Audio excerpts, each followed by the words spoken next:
নিরাপদ সড়ক চাই সংগঠনের প্রতিষ্ঠাতা চেয়ারম্যান ইলিয়াস কাঞ্চন বলেছেন, রাজনীতিবিদদের মধ্যে সংস্কার আসতে হবে।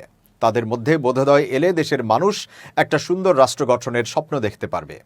শুক্রবার জাতীয় প্রেস ক্লাবে গণশক্তি সভা আয়োজিত জনদুর্ভোগ ও স্থানীয় সরকার বিভাগ শীর্ষ সেমিনারে প্রধান অতিথির বক্তব্যে তিনি এসব কথা বলেন। ইলিয়াস কাঞ্চন বলেন, গ্রামাঞ্চলের অবস্থা এখন ভালো নয়। সেখানে টাকার বিনিময়ে মামলা দেওয়া সহ নানা রকম হয়রানিমূলক কর্মকাণ্ড হয়ে চলেছে। আমরা আশা করছি একটা ইলেকশনের মাধ্যমে এসব সমস্যার সমাধান হবে। তিনি বলেন, আগামী ডিসেম্বরের মধ্যে নির্বাচন হওয়ার একটা সম্ভাবনা রয়েছে। এখন প্রশ্ন হচ্ছে, সেই ইলেকশনটা কিভাবে হবে? হওয়ার মতো কোনো পরিবেশ পরিস্থিতি কি লক্ষ্য করা যাচ্ছে? সংস্কার পর্ব সমাপ্ত না করে নির্বাচন দেওয়া হলে যে রাজনৈতিক দল ক্ষমতায় আসবে তাতে কিন্তু সেই আগের অবস্থাই তৈরি হবে। এমনকি বিগত সময়ের চাইতেও আরও খারাপ অবস্থা তৈরি হতে পারে। অন্তর্বর্তী সরকারকে বলতে চাই, আমরা যা বলি তা একটু শুনুন।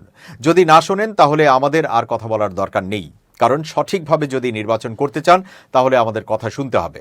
ইলিয়াস কাঞ্চন আরও বলেন, গত 6 মাসে পুলিশের অনেক রিফর্ম করা সম্ভব ছিল, কিন্তু তা করা হয়নি। আমার শুধু মনে হচ্ছে সামনে এক বড় দুর্যোগ অপেক্ষা করছে।